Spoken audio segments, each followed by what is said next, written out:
Hi, and welcome back to segment number 4 of Life Changing Solutions Live.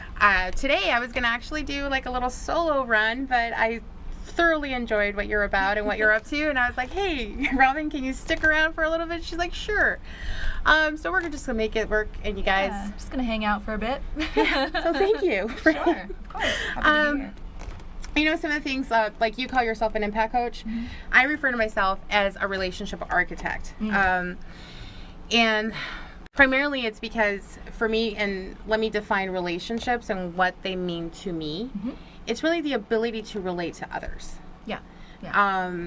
You know, most of us, when we think of relationship, instantly we go into romantic relationships or that kind of thing. But even the exchange that you have with the cashier at the Starbucks, you're in that moment in time, you're in a relationship with that person. Yes. Yeah.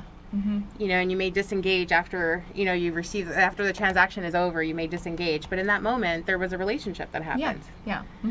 And so this happens in business, in life, in any kind of facet. It's when you're relating to somebody else. Yes.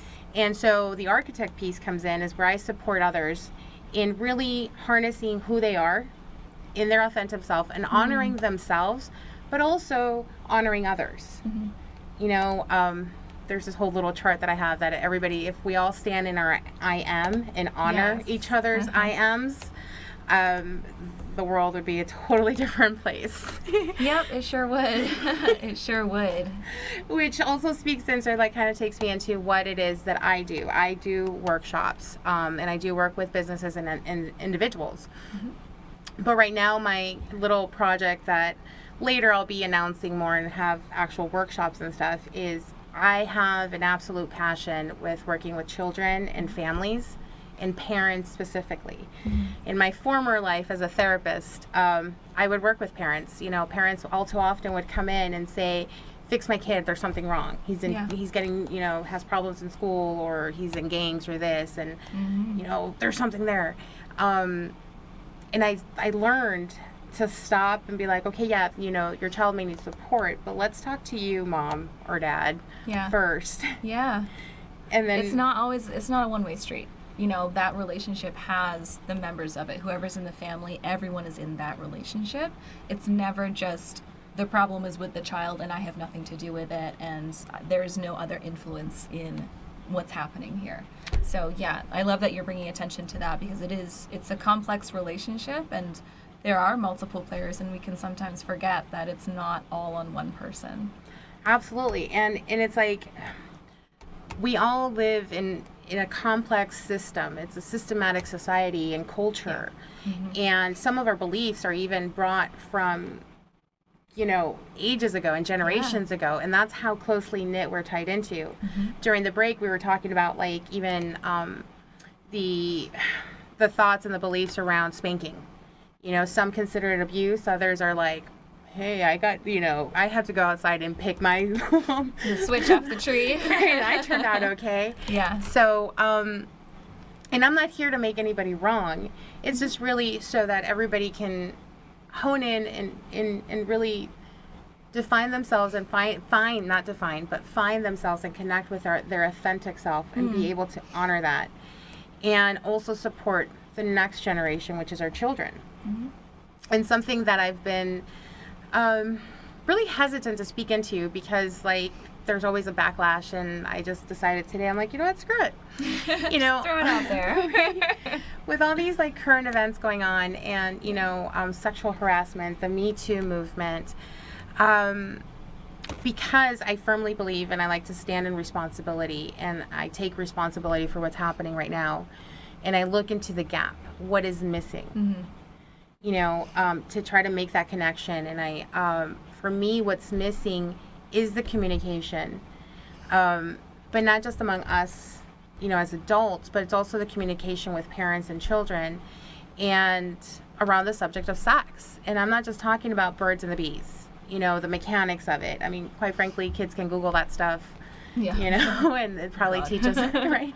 It probably teaches a trick or two. But what I'm talking about is the emotional responsibility that surrounds sex. You know, my kid's going to kill me, but I'm just going to put it out there. Like, I had this conversation with my oldest son a few years ago when he first started dating. And I told him, I was like, you know what? Yeah, birds and the bees. But then also, this is your first relationship. If you choose to have sex with her, know that you're going to imprint on her. Mm-hmm. You're going to have a lasting, effect on her, potentially. Mm-hmm. And how you treat her and how the relationship ends if it happens to end. It's like you guys as kids, like you're 20 years from now, she's going to still be holding back to like her high school boyfriend, and that's going to be you, guy, and having that conversation and his eyes just lit up like, whoa, Yeah. I didn't, like, that's a lot of responsibility. Yeah. I'm like, yeah, it is. Yeah. So it's not just about putting on a condom. It's also about like, hey, like, how are you handling it? Yeah. Mm-hmm. And then, Yeah, well, we don't, I guess, we're not taught the responsibility, the bigger picture of it. It's more like, don't get someone pregnant, Right. hey, this is what happens. These are the consequences of what could happen. We don't talk about the emotional consequences. You're right. We talk about the physical consequences, and, maybe the morality around it, depending on what culture you're coming from. But yeah, this whole understanding of how you interact with someone, especially at this like very, discovering stage of your life, is a big deal. And it's a bigger deal than, they probably realize. And that it's, a lot of kids don't have that exposure to the gravity of your actions, essentially. right. And, and I was speaking to my son, and I also have a daughter, and there's going to be a time where I'm going to talk to her because, and again, it's that conversation, and it's not about male versus female and it's really about teaching them compassion and how to be compassionate and relate to others. Something that I also spoke to my son about, I told him, like, as a mom, I would love to pretend and say that he's going to wait till marriage and it's going to be the one, and but the reality is most likely that's not going to happen. So I have to deal with that for myself as a mother. Sure. And face that fear and have those conversations with him. Mm-hmm. I told him, like, maybe, hopefully, until college, casual sex. That happens. Again, like to pretend that it doesn't, but it does. Yeah. And so my request to him was, and that's the key too, is I made a request. I didn't tell him what to do. I didn't dictate to him. I made a request. Like, be compassionate and understanding of others and always be honest to the best of your ability. So, show your true intention. If you intend on having casual sex with, somebody, be honest about that, and give her the choice to be able to say, no, that's not for me, or no, I want a relationship, and then have a conversation around that and honor each other's choices versus what I call emotional rape. What I mean by that is, if he were to lie and play a game, and trick this girl and fool her into having sex with him just for his pleasure, he now violated her ability to choose. And that's what rape is. You're depriving them of choice. Well, intentionally manipulating someone as well. Yes. Maybe knowing that they would make different decisions if they were aware of your intentions. Exactly. Yeah. And so, I mean, I know it sounds really harsh, emotional rape, but I want to coin that purposely and very intentionally, as harsh as it sounds, so that people get it. When we, and it doesn't always happen, and it's not limited to sex, it's in any situation, as you've mentioned, in any time when you're manipulating somebody else. Essentially, that's what you're doing. You're emotionally raping the other person. You're robbing them of their ability to choose for themselves based on what is versus what you're making up for them. Yeah.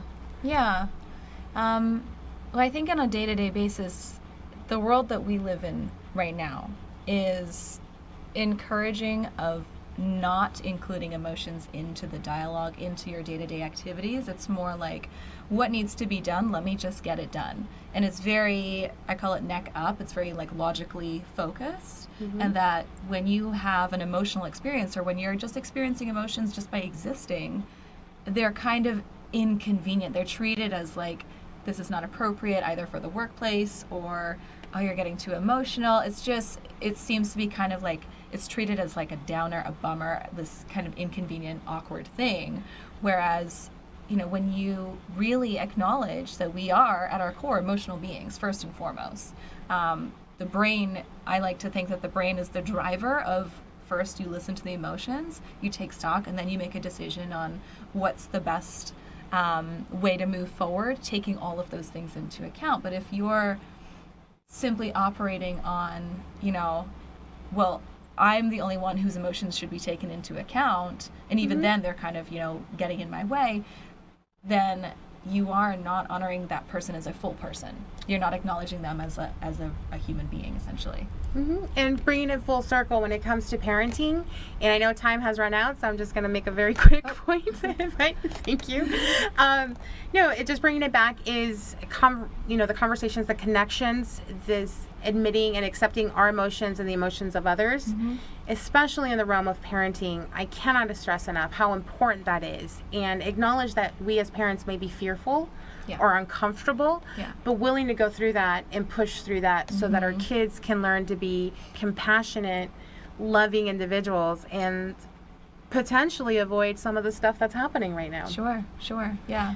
And so with that, I'm going to wrap it up, and thank you all for watching, and I'll see you guys in 2 weeks. Don't forget to like and share the videos. Bye. Thank you. Of course.